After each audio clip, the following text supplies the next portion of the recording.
Vaše mnenje o tej Nobelovi nagradi? Se vam zdi, da je prišla pravočasno, malce pozno? Kako bi vi ocenili? Ja, v bistvu Nobelova nagrada je bila razdeljena na dva pomembna virusa, na virus HIV in virus humane viruse papiloma. Za HIV bi lahko rekel, da je prišla mogoče nekoliko prepozno, ampak nič hudega, prišla je v prave roke, res. Torej, Nobelove nagrade se ponavadi dodelijo relativno pozno od odkritja, več razlogov je za to. En razlog je, da dejansko rabimo nekaj časa, da ugotovimo, ali je to odkritje bilo res v bistvu pomembno, da je bilo nagrajeno za Nobelovo nagrado. Druga stvar je pa, da nažalost, ko se dodeli Nobelova nagrada za eno področje, veliko ljudi misli osebno, da je zaslužno za Nobelovo nagrado.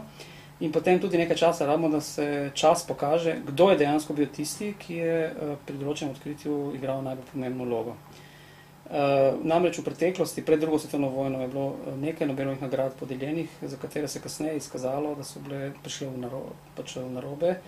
So bile podeljene zato, ker ali so bile podeljene za nepomembna odkritja, ki danes ne pomenijo nič, ali celo so bile podeljene za napačna odkritja, ki jih niso odkrili, zato ker je čas od odkritja do podelitve bil zelo kratek.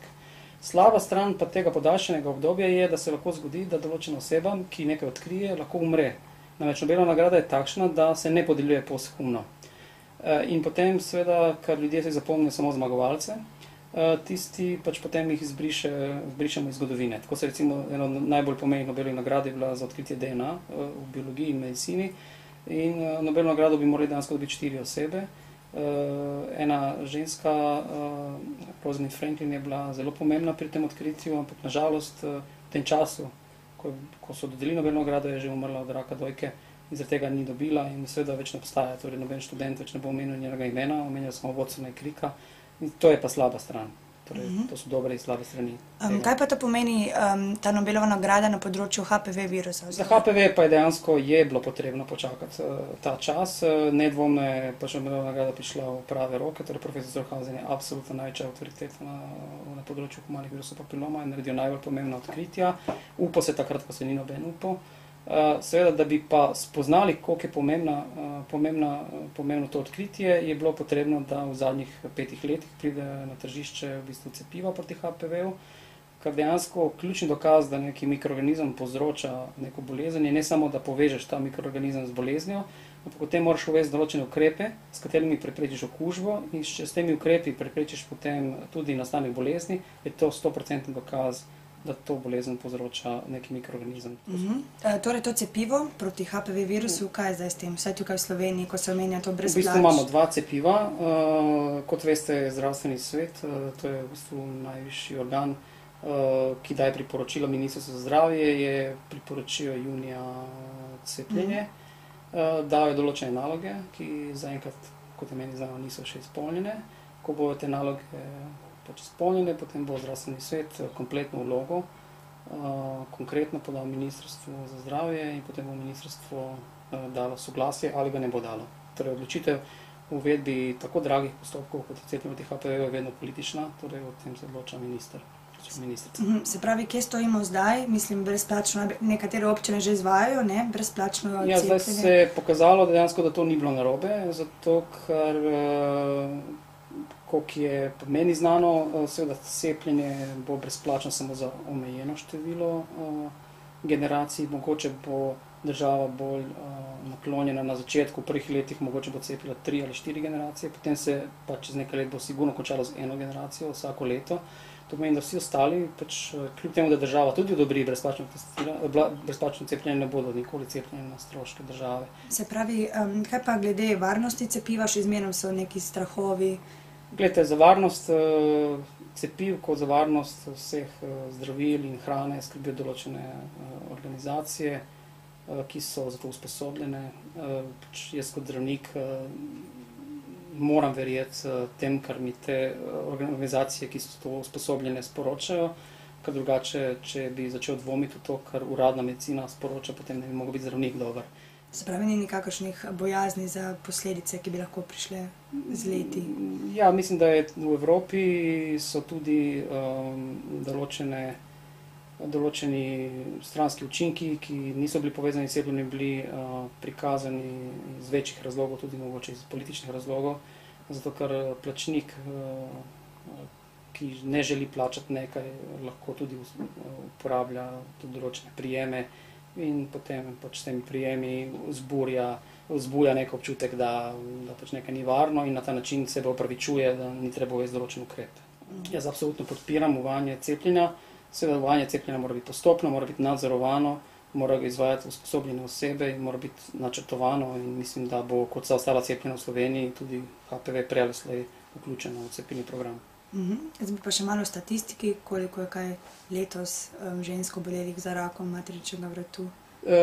Zaradi uvedbe tega razširjenega, zelo organiziranega programa presejanja, ker se namreč rak materničnega vratu odkriva z rednim presajanjem. Ta program je bil do leta 2002 relativno neorganiziran v Sloveniji, potem je država to organizirala na zgledu na nekaj držav v Evropi. Se že kažejo prvi rezultati tega programa.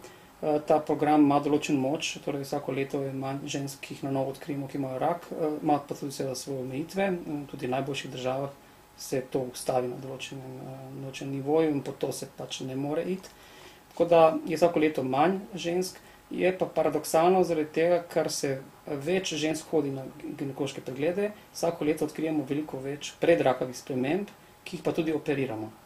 Tako da dejansko stroški, ki jih ima ta država, vsako leto tudi naraščajo, stane tudi program, narašča število žensk, ki zahtevajo operativne posege zaradi predrakavih sprememb, čeprav skupno število žensk, ki imajo rak, v bistvu se zmanjšuje. In kar seveda pri cepljenju in ocenjevanju stroškov uvajanja cepljenja je zelo pomembno, da državi dokažeš, da ukrep, ki ga uvede, ima tudi finančno, a ne samo humano korist. Seveda imamo zdaj zelo trde podatke, ki nakazujejo, da seveda pri računanju uspešnosti, finančne uspešnosti cepiva, bo treba tudi ovrednotiti finančno tudi stroške zdravljenja predrakavih sprememb. In teh sprememb je pa več kot 10-krat, kot je primerov raka materničnega vratu. Tako da zdaj se giljamo nekje med 140-160 primerov raka materničnega vratu na leto, operacij zaradi predrakavih sprememb je pa več kot 2500 vsako leto. Kaj pa oboleli za virusom HIV? HIV nažalost je letos, kmalu bomo izdali uradno obvestilo. Prvič bomo v bistvu poskušali. Prvič se je zgodilo, da je v enem od četrtletij, in to je v tem tretjem četrtletju letos, naraslo število HIV okuženih tako pomembno, da se močno razlikuje od vseh četrtletjih v preteklosti. Povečanje je več kot 100% v primerjavi z vsemi četrtletji in ponavadi pa je se to zgodilo tudi v času, torej to je od junija do septembra, ko ponavadi je najmanj testiran, torej bi pričakovali tudi tega najmanj pozitivnih. Letos je situacija res katastrofalna, torej že nekje 1. septembra smo presegli krepko število novo odkritih, ki jih odkrijemo v celem letu. S tem, da seveda pričakujemo, da bomo kar nekaj novo odkritih odkrili še ob 1. decembru. Tako da letos se lahko zgodi, da bo skupno število odkritih večje za 20-40% od leta 2007. Konkretna številka? Številka bo na koncu več kot 50. Zakaj pa mislite, da je prišlo do tega? Ja, vsak strokovnjak ima svoje teorije. Torej, epidemija HIV-a v Sloveniji je prav značilna, se razlikuje od epidemije v Evropski uniji. Epidemija v Evropski uniji je v zadnjih letih v bistvu v glavnem na račun heteroseksualnega spolnega odnosa, delno tudi intravenskega jemanja drog in določen delež homoseksualnih spolnih odnosov. Torej, Slovenija ima situacijo, da je več kot 95% vseh novo odkritih so moški. Večina njih so moški, ki imajo spolne odnose z moškimi, tako da dejansko imamo približno 7-krat manj žensk novo odkritih v primerjavi z Evropsko unijo in približno 50-60% več homoseksualnih moških v primerjavi z Evropsko unijo. Tako da dejansko trenutno epidemija poteka med moškimi, ki imajo spolne odnose z moškimi. In zakaj se to dogaja, pa so številni razlogi, med njimi tudi odpiranje mej, drugačen pogled na spolnost, Ne moremo reči, da niso seznanjeni, gre za ljudi, ki so relativno dobro educirani, tudi pogosto educirani. Oni vejo, kaj bi morali delati, ampak temu pa ne sledijo.